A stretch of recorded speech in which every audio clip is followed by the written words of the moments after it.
weekly walkabout. Let's have a look.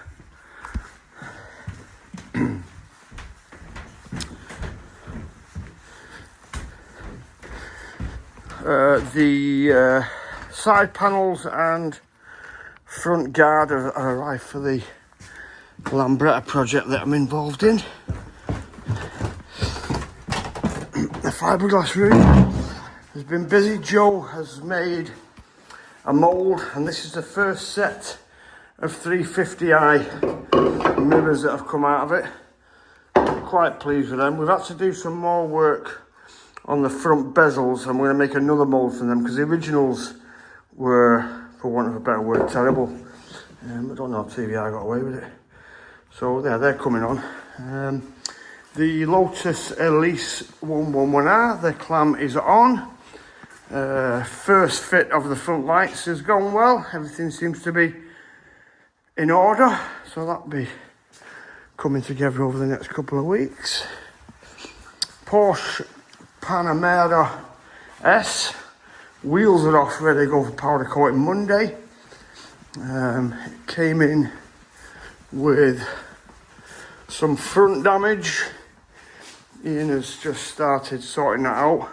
We had to take the front bumper off and fit a new radiator oil cooler because it was leaking. The door was quite badly damaged. The bumper just had some small scuff marks and cracks.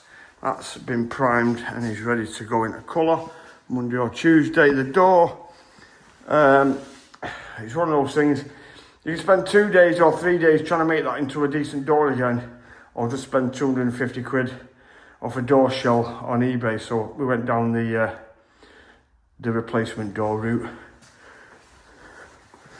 The wheels aren't too bad, but we're going to get them diamond cut and repainted so they look spot on.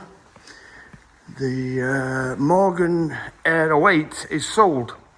It's going to Italy, as is, which I expected. I thought once we made the panels and got it to that sort of point, it would take the pain out of it for people, because looking at it in its damaged condition, it looked quite a difficult repair for most people. So what's left to do now is relatively easy.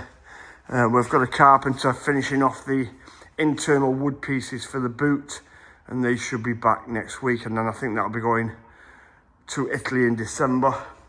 Little Westfield SE fitted with a Ford Crossflow 1.6 twin 40s, 4-branch manifold. What a perky little thing that is. Entry level money, £5,000. You couldn't get a cleaner one for that sort of money. It came with no seats. Don't know the story. It's not a salvage car, it's category U, but it was put through a salvage auction and we bought it. Porsche Cayenne. What's that in for? Oh, front crank pulley. Where does Michael put the front crank pulley? Oh, there it is. They've got a damper on them. Anyway, that's separated from there. That's supposed to be glued to that. It's come off. Rang my Porsche parts man. He wanted 800 quid for one. But it turns out they share the same engine as Audi, VW. And I got one on eBay for 68 quid. My Landrover is in for some much needed TLC. The old girl keeps going and going and going. I mean, I give 1,200 quid for that. Well, it's got to be 5-6 years ago now, and I compete in it most months with the Landrover Club. I used to do the Raiders as well, but they've packed in. And it's just been faultless. It's been a cracky little thing. Very competitive vehicle. I'm always in the top 3. And, you know, people turn up with all fancy shock absorbers and cut back this and best of that, and they struggle to beat me, which is quite fulfilling. Aston Martin Vantage Volante, V12 6 litre. Here's a story. I bought another one, identical looking car, but an i6, which is a straight 6 engine, listed on Copart as unknown rattle from engine bay, smokes, hood didn't work. So I thought, well, I've got an engine, I'll buy it if it comes in cheap enough. It did come in cheap enough. Car turned up, no engine rattle, no smokes, and the hood works perfect. 2 weeks later, same co-part site, Sandy, same sort of car, but the V12, same thing. They said undiagnosed engine rattle, smokes, hood doesn't work, doesn't go into gear.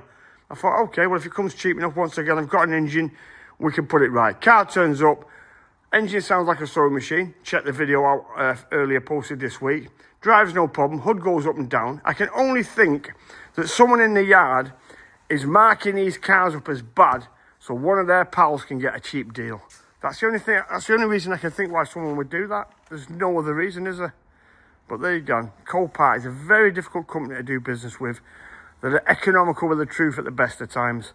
And if you buy a car that's not described, it's like take it or leave it. Well, no, take it, because you can't leave it, because they won't give you your money back. 350i, still breaking that. Not a lot has changed in the yard. I do not know why that little Lotus Elite supercharger has not sold. 111R, fastest thing I've ever been in my life. It's sensible money. Came in with dead light damage on the back bumper. Maybe it is the upgrades that are putting people off. You know, the supercharger and the Cosworth bottom end. It's not everyone's cup of tea, tuned cars. Same with this thing, supercharged Westfield, put together by the world famous toy shop. Never had anyone through the door for it. But hey ho, it is what it is. It'll sell eventually. A brace of DB7s still sat there. I don't often get a chance to go in here because my Landrover's always stuck in here. So where we dry store with engines and gearboxes and bits like that. There's an Aston Martin V12 engine there. There's 1, 2, 3, 4, 5 speed 6 TVR engine. There's 4 V8 TVR engines, a couple of V6s, and any amount of fuel tanks, aluminium fuel tanks, and bits and bobs for TVRs. TVRs are getting difficult now to find parts for, so we struggle. Big bus, we did a little bit of work on that, just nibbing off the final jobs. We put some height markers on the roof, had the mirrors fitted.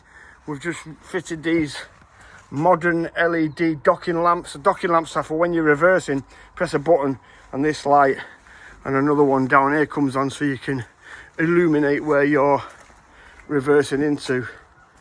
Aston Martin DB7 Vantage Volante V12 still there. Had a couple of bites on that this week. I've now advertised the engine out of this one and the it's a 4.2 that one V8, same engine as in the Ferrari 360. So I've advertised the engines. The engines will do what I pay for them, and then we'll just bust them.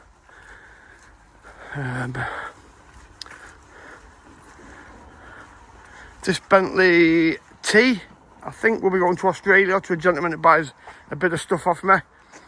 He'll be over the moon when he gets that, because that's a fabulous car. Lotus Elise,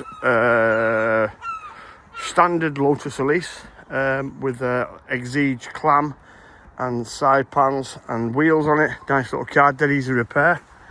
And other than that, there is nothing changed. There are some good cars on the horizon for next week, some interesting stuff, maybe a Corvette Z, and a couple of interesting bits and bobs. Keep your eyes on the channel, I'll keep you posted.